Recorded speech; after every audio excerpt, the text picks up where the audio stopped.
Welcome to prime time debate. ప్రజాస్వామ్యానికి మూలస్తంభం ఎన్నికల వ్యవస్థ. ప్రజల ఓటుతోనే ప్రభుత్వాలు ఏర్పడాలి. ప్రభుత్వాలు ప్రజల అవసరాలు, ఆకాంక్షల ఆధారంగా పాలన సాగించాలి. కానీ ఇటీవలి కాలంలో ఎన్నికల వ్యవస్థపై అనుమానాలు ఎక్కువ అవుతున్నాయి. ఎలక్షన్ కమిషన్ నిర్ణయాలు అధికార పార్టీకి అనుకూలంగా ఉంటున్నాయని విపక్షాలు ఆరోపిస్తున్నాయి. ప్రజాస్వామ్యాన్ని కాపాడాల్సిన సంస్థే ఒక పార్టీకి తొత్తులా పనిచేస్తుందని ప్రతిపక్షాల విమర్శలు కాకరేపుతున్నాయి. ఎన్నికల నిర్వహణ నిష్పక్షపాతంగా జరగాలి, కానీ ఇప్పుడు పరిస్థితి పూర్తిగా విరుద్ధంగా ఉందన్న భావన కలుగుతోంది. ఎన్నికల వ్యవస్థలో పక్షపాతం చోటు చేసుకుంటే ప్రజాస్వామ్యానికి తూట్లు పడినట్టే.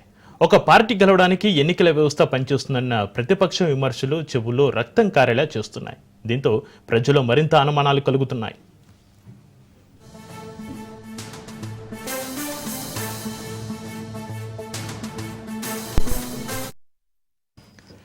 ఇక ఇప్పటికే ఈసీపీ ప్రతిపక్షం పోరు సాగిస్తోంది. ఎన్నికల సంఘం తన వైఖరితో ప్రజాస్వామ్యాన్ని కూని చేస్తుందని ఆరోపిస్తుంది. ఇక కాంగ్రెస్ అగ్రనేత రాహుల్ గాంధీ నేరుగా ఈసీ లోపాలను ఎత్తిచూపడం వ్యవస్థలో ఉన్న గందరగోళానికి నిదర్శనం. సిఈసిపై నమ్మకం కోల్పోయామని, ఈ నేపథ్యంలో అభిశంసన తీర్మానం తీసుకురావాలని ప్రతిపక్ష నేతలు బహిరంగంగా వ్యాఖ్యానిస్తున్నారు. ప్రజాస్వామ్యాన్ని కాపాడాల్సిన సంస్థే పక్షపాతం ప్రదర్శిస్తే దేశ భవిష్యత్తు ఏంటని వారు ప్రశ్నిస్తున్నారు. బీహార్ ఎన్నికల వేళ వెలుగులోకి వచ్చిన ఓటు చోరీ ఆరోపణలు, పోలింగ్ కేంద్రాల్లో జరిగిన అవకతవకల వివాదం ఈ నిర్ణయానికి కారణమైంది. సిఈసి పక్షపాత వైఖరిని సరిచేసుకోకపోతే అభిశంసన తప్పదని విపక్షాలు తేల్చి చెబుతున్నాయి. అయితే అధికార పార్టీ మాత్రం ప్రతిపక్ష ఆరోపణలను కొట్టిపారుస్తుంది. ఎన్నికల ప్రక్రియ పారదర్శకంగా, రాజ్యాంగపరంగా సాగుతుందని కేంద్రం స్పష్టం చేస్తుంది. ఎన్నికల నిర్వహణలో ఎలాంటి అవకతవకలు లేవంటోంది. అభిశంసన అనేది కేవలం రాజకీయ డ్రామా అంటూ ఎద్దవ చేస్తుంది.